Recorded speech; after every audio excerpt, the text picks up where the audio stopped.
morning.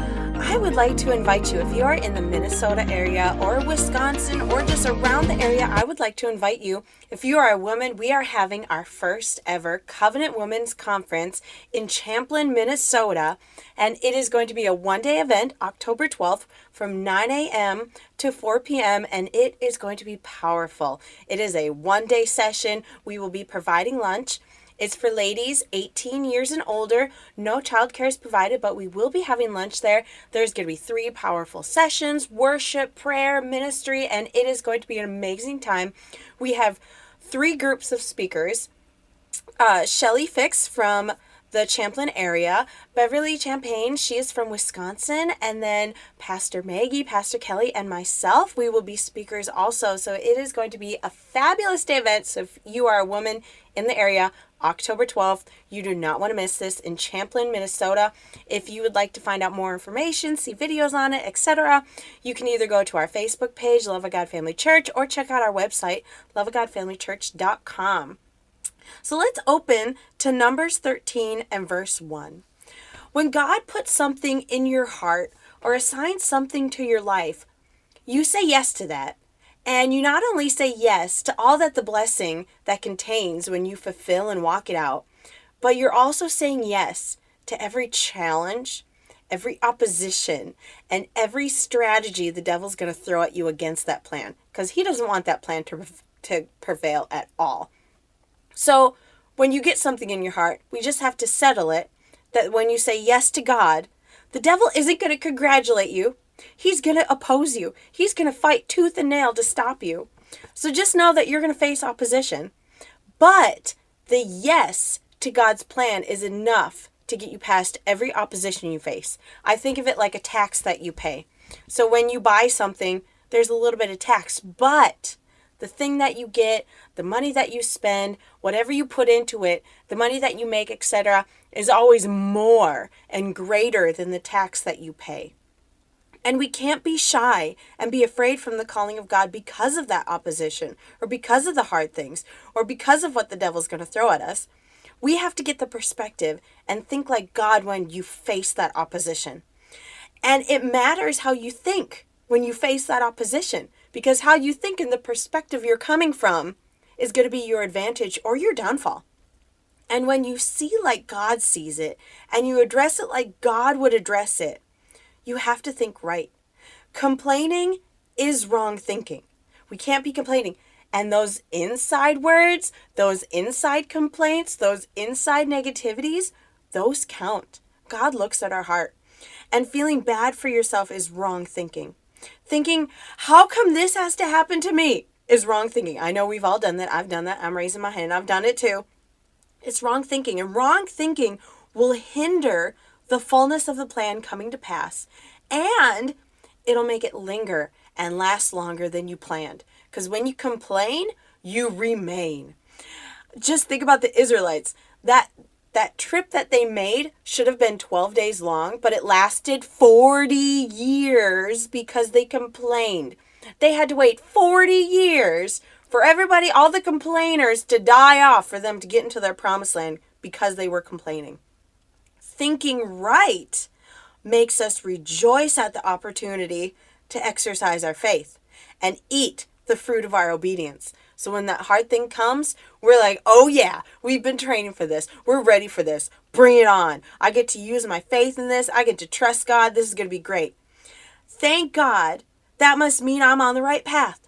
When hard things come, you could just be like, thank God, I'm on the right path. Thank God, I'll step over it and keep going. That's the attitude we need to have. That's the thoughts we need to have. So Numbers 13 and verse 1, this is the Israelites. If you ever want to think of somebody complaining or hard things coming or having to overcome things, you go to the Israelites. Numbers 13 and verse 1. And the Lord said to Moses, send men to explore and scout out for yourselves the land of Canaan, which I give to the Israelites. From each tribe of their fathers you shall send a man, everyone a leader or head among them. So God's instruction to them. God gave them something before they ever took possession of it. This is their instruction. Go scout it out. Things are yours before you ever see them and before they ever show up in your life. Before you ever lay your hand of faith on it, God assigns, He deeds them to you in the spirit realm. He gives you the key to that house before you've even stepped in it, looked at it, even knew it was there. And when God sent them, God didn't talk to them about any negatives in the land. Why? Because it didn't even matter. The positives far outweigh any negatives. Far outweigh. Far. Better than you can ever imagine, think, or even just fathom is far greater. God doesn't talk about the negatives you're going to face because they don't matter. They're much smaller. It's like when you're going to buy an item, nobody talks about the tax you're going to pay because it's cents. It's cents on the dollar. It doesn't even matter. What matters is what God said. And what He said you would arrive through obedience.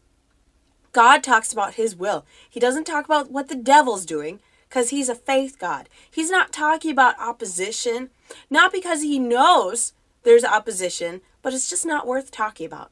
It's not even worth your attention. Don't even think about it. Just, it's nothing. Some people have built their whole life around their opposition instead of around the commands of God. So there was a minister, and he went to heaven, and he talked about when he met Paul in heaven. And Paul made this statement to him.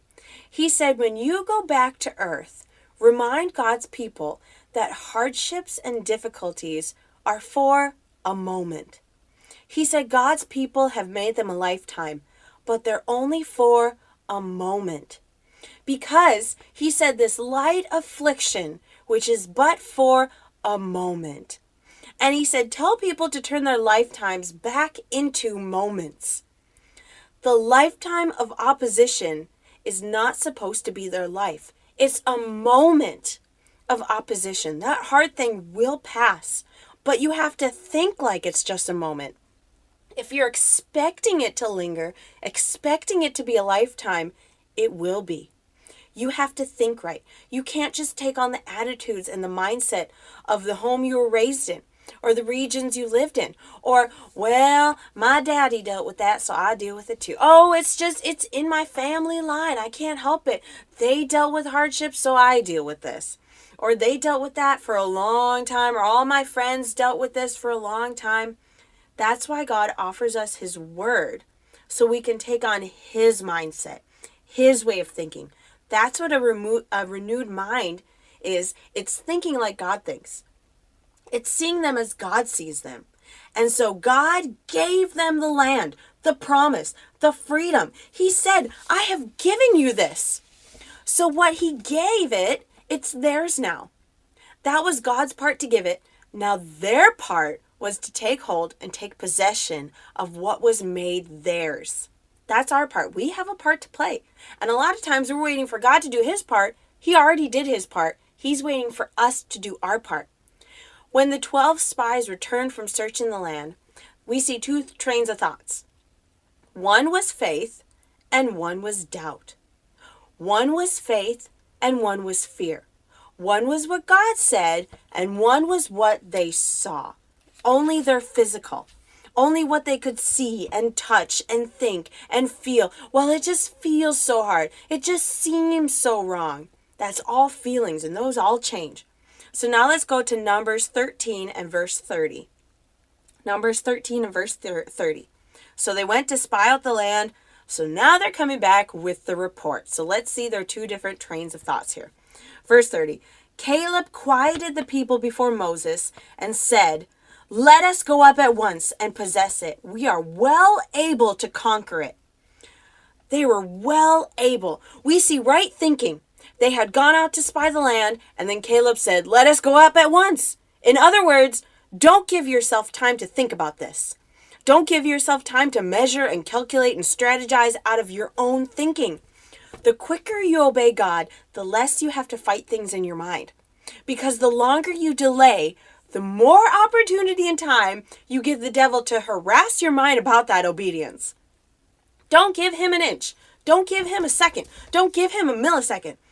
God gave it, but we still have a part to listen to all that Jesus had provided for us in our inheritance He gave.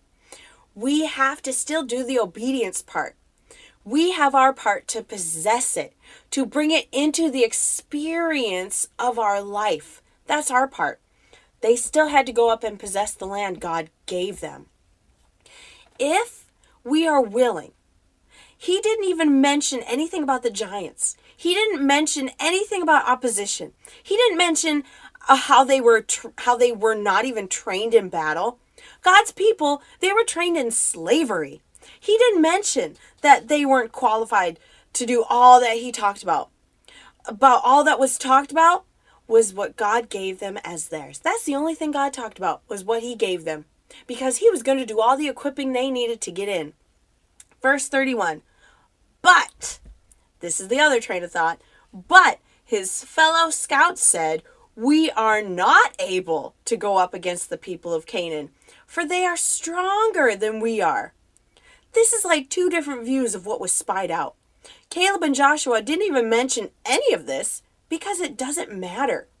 Is there opposition? Is there giants? Are there hard things? Yes. But it doesn't matter because God has already given us the outcome.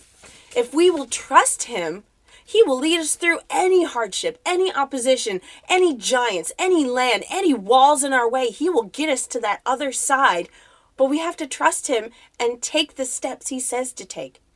The steps of getting there, they don't really matter either. You keep your eye on the finish, not on the process. You can't be looking at, well, how am I going to fight this? How am I going to get through this? You keep your eyes on the finished goal with God. He will get you through. You speak the goal. You don't speak the process. You say, I am healed. I have XYZ. My finances are thriving. I have all sufficiency that I ever need. I am protected. I am saved. I am. You speak those things. Not, well, God's going to heal me in this time and then I'm getting better. That's not speaking the end result. You're doing God's part now. You just speak the end result. Caleb spoke 17 words. The 10 spies spoke 81 words. Doubt has more to say to you. Doubt has a bigger argument. Fear and doubt have to do a sales job on you. So fear and doubt, it overly states things and it keeps talking and keep talking and it keeps talking to you, trying to convince you to believe it, because doubt has no foundation. So it has to try to talk your thoughts. It has to try to get you to talk your thoughts, to get you to talk the negative things, to get you to agree with the doubt and fear. They were looking at that land with Egypt mentality, with the Egypt perspective on it. In Egypt, they were slaves. Everything was handed to them. Their food was handed to them. Their work orders were handed to them. They didn't have to even think for themselves or do for themselves. They only did what they were told. And if they didn't do it or do it how they liked it, they were beaten. As slaves, they owned nothing. But God was turning them into owners. He was turning them into possessors. God said to possess the land. This slave mentality, which was basically this. So this is slave mentality. If we have to do anything, we don't want to mess with it. If we've got to fight anybody, we're okay not going in. If you can give us something for nothing, then we'll take it. That's slave mentality right there. There's a lot of people in the church who want something for nothing and everything has to be made easy for them. Oh no, somebody sat in my chair. Oh no, somebody parked in my parking spot. I always park there. Well, I'm leaving. I can't go to this church. Oh no, somebody said something I don't like. Oh, I have to greet my neighbor. I have to get up. I can't sleep in. I can't do XYZ. I've been working all week. A lot of people in the church are like this. There's a lot of people. And there is a part that we play of showing up to lay hold of the victory. You have to show up to get that victory. If you were going to win tickets to a game or something and they had a raffle and it was underneath your seat, well, guess what? You have to show up to win that. You can't just be an online call to win. You can't just sit back and wait for things to show up and fall in your lap. They won't. You'll be waiting forever.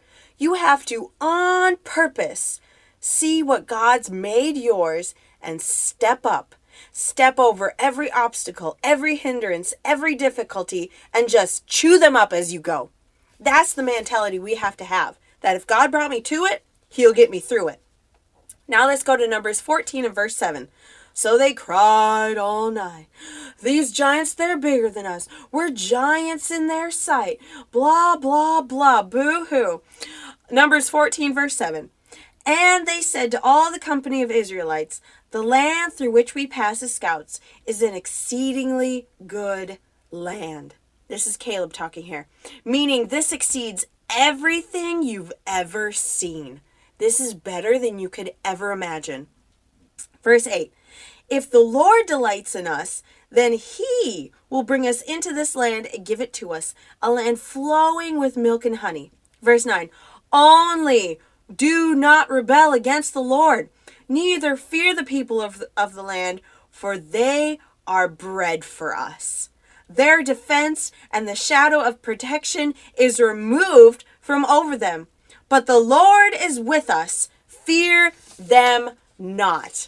I love this phrase that they are bread for us. Bread is part of your diet. So Dr. Lillian B. Yeomans, a medical doctor, she found herself on the deathbed. And through that experience, she came back into fellowship with the Lord and believed God, and she was raised up on her deathbed. So she was a medical doctor. And then she went to teaching divine healing for the next 35 years of her life. And she was an instructor at Sister Amy Simple McPherson's Bible School in Los Angeles. And she was an instructor in other Bible schools as well. So one of her students, this was years ago, she's passed away now.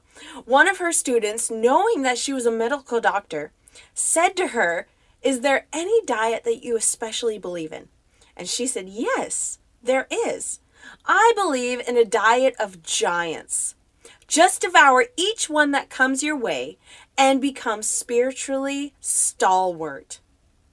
Courageous. So I had to look up what stalwart is because this was in like the 1900s and they used a whole different language then.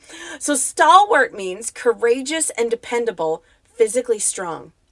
No giant, no opposition, no obstacle. This is our downfall. If we want just the easy peasy, the comfortable, the nothing happening, the nothing that I didn't expect to happen, oh no, opposition, ooh, I don't want that. If we want that, that will be our downfall. We will just become lazy. We'll become weenie Christians that have no muscle. But we have to think that these giants, these oppositions, these obstacles, they're our bread. And that is to add something to us in the eating. There are things that are built into our spiritual system that can only come through giants, not through necessarily arriving at your destination. The goal is sometimes not always the best part, but these things can only come through obstacle eating. We have to go through the hard things. If you want to gain muscle in the gym, you have to lift the heavy weights. You don't just look at, oh, that was the end of my workout. Okay, I'm going to gain muscle. No, you have to go through the process of that workout, and every workout, every set, every rep, think about lifting that weight. Try to get to failure, muscle failure on the last one where you're shaking it. You can't lift it anymore. That's where you're going to gain the most muscle. And there's always going to be opposition. Today's society kind of devalues and tries to get it to where all kinds of opposition is removed. Us kids, my siblings and I, we had gotten a Nintendo Switch for our gaming party, which is this last Saturday, and we have it the first and third Saturday of every month, ages 9 to 18, at Love of God Family Church in Fergus Falls, and it is free. The kids love it. So we have retro games, system link, dollar concessions, free snacks through the night. It's the first and third Saturday of the month, 6:30 to 9 p.m. And we offer free bus rides. So if you would like one of those, you can go to our website, loveofgodfamilychurch.com, find out more information, and contact us about a bus ride for your kids and teens. Anyways, so we had gotten Nintendo Switches for this, so growing up, we really liked Mario Kart, but we played it on the old N64, and that game was brutal. There was no grace, there was no mercy. If you were close to the edge, you just fell off and you'd have to start over. You're driving these cars down these raceways. So we noticed we had gotten Mario Kart for the Nintendo Switches. So we were playing it, and we were like, something's off here driving these vehicles down these roads. Like, it feels like you can't fall off the map. Here we found out there is a setting that they have on there automatically. You can turn it off, thankfully.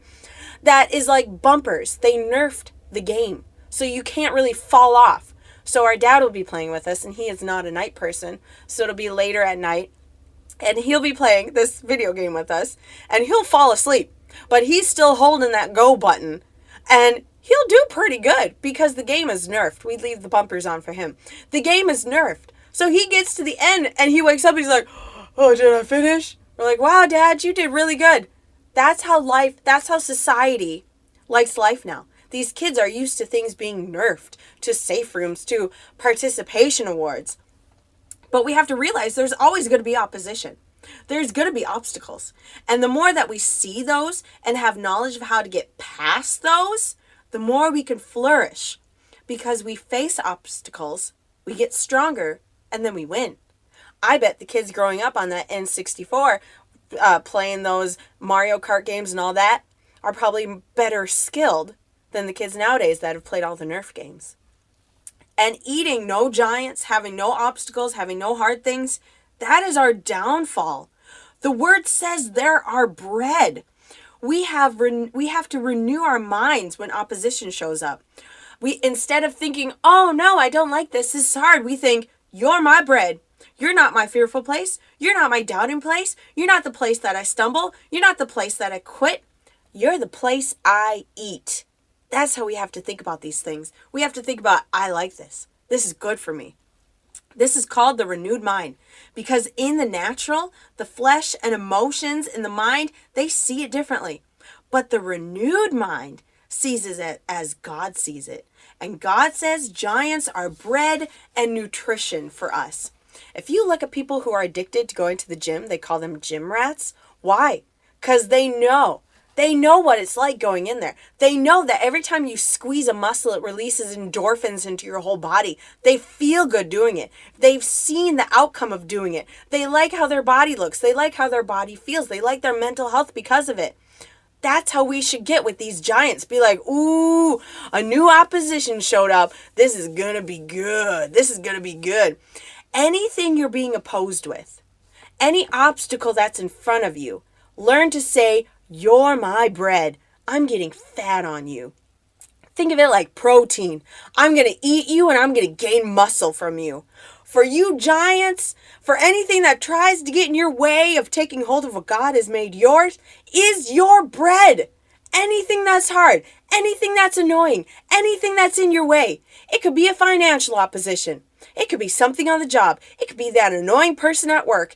It could be anything that gets in the way of you taking hold of what God has made yours. That's a giant. And experts agree that we need a well-balanced diet. They agree. One food group can't cancel out another food group in its place because they each supply their own different things. Protein builds muscles. Vegetables have vitamins. Fruits have antioxidants. And grains have healthy carbs to give you energy. Each one is different and each one is nutrition to you. That's how we need to think about these oppositions is you're nutrition to me. You're going to make me stronger. This is delicious for me. You just can't say, well, I'm going to eliminate all this and throw everything from one group and throw out everything from one food group in your diet and think that everything is going to be balanced then. There's going to be something deficient. And that food group that you removed will cause all kinds of problems. I knew a person that they went vegan for a couple years and I think it was multiple years, 10 plus years. And they decided that they were having nutrition deficiencies. Their teeth were falling out, their hair was falling out. They were just not healthy. So they thought, okay, I have to bring meat back into my diet.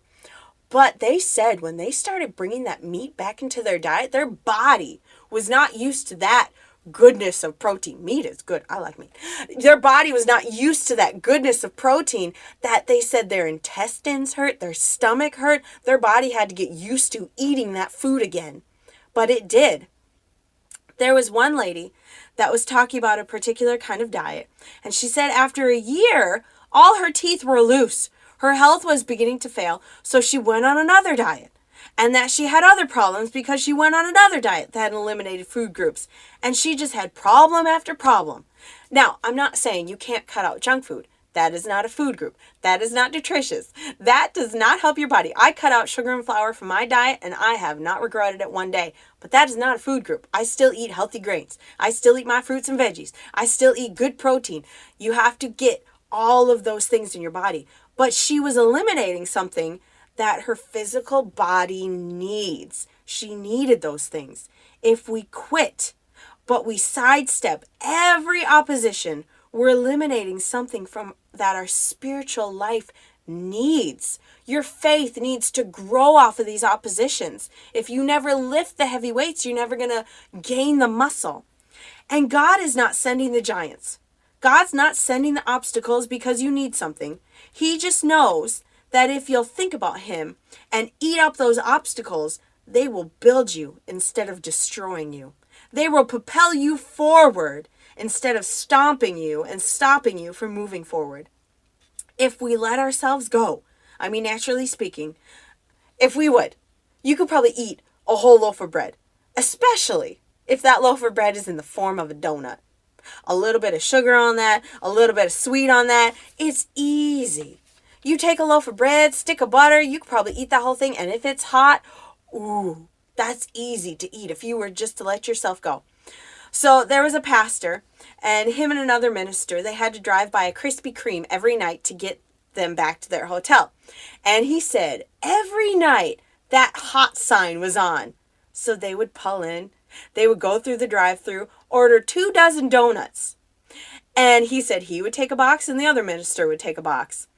And they would go into the store nearby and get a jug of milk, and they would sit in their truck and they would each eat their 12 donuts and their milk every night. How do you do that? You got to build up to that. I bet they didn't start out with 12 donuts. They probably start out slow. But I could get there if I let myself. I used to be there. It was bad. It wasn't good. I could eat a tub of ice cream and then want another one and a pizza. It's easy to do. You could do that. That's when that hot sign is on. It's easy. It makes those. They're good all the time, but when it's hot, it tastes better. It goes down better. When that hot cookie comes out, when that hot bread come out. So you got to think, the hotter the opposition, the hotter the matter, that's the time to eat it. Don't let it get cold. Don't let it live for weeks after weeks, because you're going to have to eat it sometime. You're going to have to eat it. And if you're going to go any farther, you might as well eat it while it's hot. These Israelites, they had to eat this sometime or another, and a lot of them cut out that nutrition, and a lot of them had to die because they would not eat that. They would not get the nutrition, and they could not go in. They made that choice themselves. So we might as well eat it when it first shows up, and it breathes its hardest. It breathes its hardest threat in your face. That's the time when you start talking back and you start opening up. You can't eat anything with a closed mouth. You got to open your mouth and you got to eat that. And how do you eat giants? Through what you say. It's through what you say. That's how you eat them. You talk to it. You talk to it every day. Every time you do, you're taking a bite of that thing. How do you eat an elephant? One bite at a time. One bite at a time. Then that talk is to dictate your actions. You don't just confess, you keep acting like we were acting. We confess so we know how we act. If I'm healed, I better act like that. If I'm saved, I better act like that. If my finances are prosperous, I better act like that. And this diet of giants, we don't have to ration it. We don't have to be moderate. We can get to a place where you have such a skill at facing opposition and knowing the right thoughts to have, that as soon as you face that opposition, the more you eat these giants, the obstacles, the oppositions, instead of complaining about them, you can't beat them. Getting into fear over it, instead of having to talk to 4 people to prop you up, you can't. You're going to be beaten if you try to do that.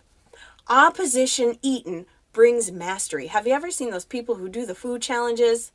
Those are fun to watch. Why? They've trained for this. They know how to eat that.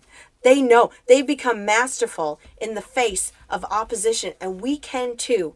If we start and practice eating a diet of giants, because that affliction is but a moment. Remember, it's but a moment. It will pass. That opposition has an expiration date, and it's sooner than you think. Those giants, eat them while they're hot. It's easier to eat them while they're hot. Well, thank you so much for joining me today. I would like to invite you to church. We are at 829 North Tower Road, Fergus Falls, Minnesota, right behind Fleet Farm, next to Going Postal and Fastenal. And we start at 10:30 a.m. with Continental breakfast. It is a fun time to get together, eat some delicious things, have some coffee, spend time together, and then we have church and kids church at 11 a.m. and we give free bus rides to your kiddos. And if you're an adult and don't drive, we would love to pick you up on our bus. You can go to our website, loveofgodfamilychurch.com, to find out our contact information, and we would love to pick you up, because when you're here, you're family. God bless you.